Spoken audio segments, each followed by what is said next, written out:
ერთი კანონპროექტის ორი განსხვავებული აღქმა. ქართული ოცნება ეგრეთ წოდებული უცხოელი აგენტების რეგისტრაციას ამჯერად ახალი კანონით, ეგრეთ წოდებული ფარათი გეგმავს. სამოქალაქო სექტორი დარწმუნებულია, რომ უცხოელი აგენტების რეგისტრაციის აქტს ქართული ოცნება ავტორიტარული მმართველობის განსამტკიცებლად და სიტყვისა და გამოხატვის თავისუფლების ჩასახშობად გამოიყენებს. მათივე განმარტებით, ქართული ოცნების მიერ წარმოდგენილი სიტყვასიტყვითი თარგმანი სულაც არაა ამერიკული ფარას დედანის ასლი. მაგალითად კი მოყვანილია 1938 წელი, როცა ვაშინგტონმა კანონი გერმანიის ნაცისტური ხელისუფლების სახელით მოქმედი ლობისტური და საკონსულტაციო კომპანიების ასაკრძალად მიიღო და არა დამოუკიდებელი არასამთავრობო ორგანიზაციებისა და თავისუფალი მედიებისა, როგორც ამას სამოქალაქო საზოგადოების შეფასებით თბილისი გეგმავს.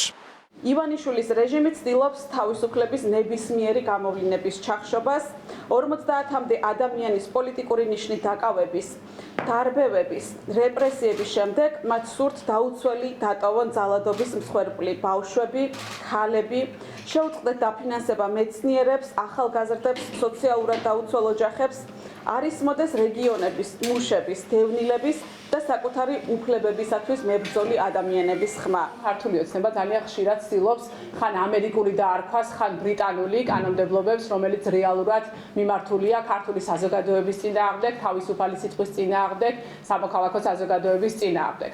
კიდევ ერთხელ ვამბობთ, რომ ამერიკის შეერთებულ შტატებში ეს კანონი არ გამოიყენება დამოუკიდებელი მედია ორგანიზაციების და სამოქალაქო ორგანიზაციების წინააღმდეგ, ამიტომ თუ კი ეს კანონი სულისკვეთებით იქნება ამერიკული, ის ნამდვილად არ შეეხება ქართულ სამოქალაქო საზოგადოებას და მედიას, ხოლო თუ ქართული ოცნება დაიწყებს ამ კანონის გამოყენებას სამოქალაქო საზოგადოების წინააღმდეგ, ეს კიდევ ერთხელ მიანიშნებს იმას, რომ ეს იქნება ნამდვილად შენიღბული კვლავ რუსული კანონი. მორიგ პროპაგანდისტულ ხერხად აფასებს პარლამენტის თავმჯდომარე 102 არასამთავრობო და მედია ორგანიზაციის ერთობლივ განცხადებას და მათ, ვისაც ეს კანონი არ მოსწონს, ამერიკის შეერთებული შტატების საელჩოსკენ ამისამართებს.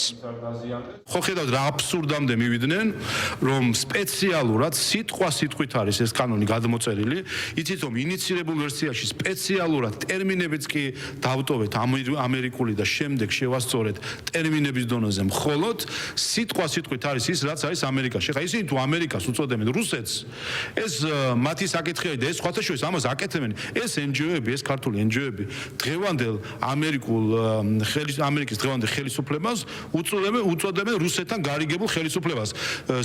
აქვია საფარი, ისფედი თუ რა ვიცი, გამჭვირვალობა და ასე შემდეგ. ანუ ეს NGO-ები დღეს კითხვის ნიშნის ქვეშ აყენებენ ამერიკის ხელისუფლების ერთგულებას ამერიკელი ხალხის მიმართ და ამბობენ რომ გარიგებული არიან რუსეთთან და ხა რა არის გასაკვირი.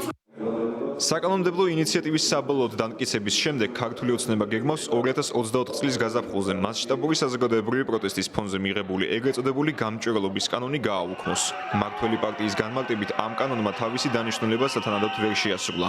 ქუჩის პროტესტის გარდა ეგრეთ წოდებული გამჭვირვალობის კანონის გაუქმებას ოპოზიციონერი პოლიტიკოსები და საქართველოს მეხუთე პრეზიდენტი სამართლებრივი გზითაც მოითხოვდნენ. საკონსტიტუციო სასამართლოში საქართველოს მეხუთე პრეზიდენტის სალომე ზურაბიშვილის სარჩელის წარდგენიდან 5 თვის შემდეგ მიხეილ ყაველაშვილმა საკონსტიტუციოს მიერ ნაწილობრივ დაკმაყოფილებული სარჩელი 24 მარტს უკან გამოიტანა. მისი ადმინისტრაცია კი წერს, რომ კანონი ეფუძნება გამჭვირვალობასა და ანგარიშვალდებულებას. ასევე ამტკიცებს, რომ კანონი ემსახურება საზოგადოების მაქსიმალურად ინფორმირებას უცხოური ძალის ინტერესების გამტარებელი ორგანიზაციების დაფინანსების წარმომავლობის შესახებ. უცხოელი აგენტების რეგისტრაციის აქტი საქართველოში ძალაში სავარაუდოდ აპრილში შევა. ქართულ ოცნებას ამისთვის პარლამენტში საკმარისი რაოდენობის დეპუტატი და არც ერთი მოწინააღმდეგე არ ყავს. და კითხვაზე, თუ რას აპირებს სამოქალაქო სექტორი, ისინი ამბობენ, რომ რუსული კანონები ცხოვრებას და საქმიანობას არ აპირებენ, რადგან რუსული კანონი მისი არც ერთი ფორმით არასდროს იქნება საქართველოს არჩევანი.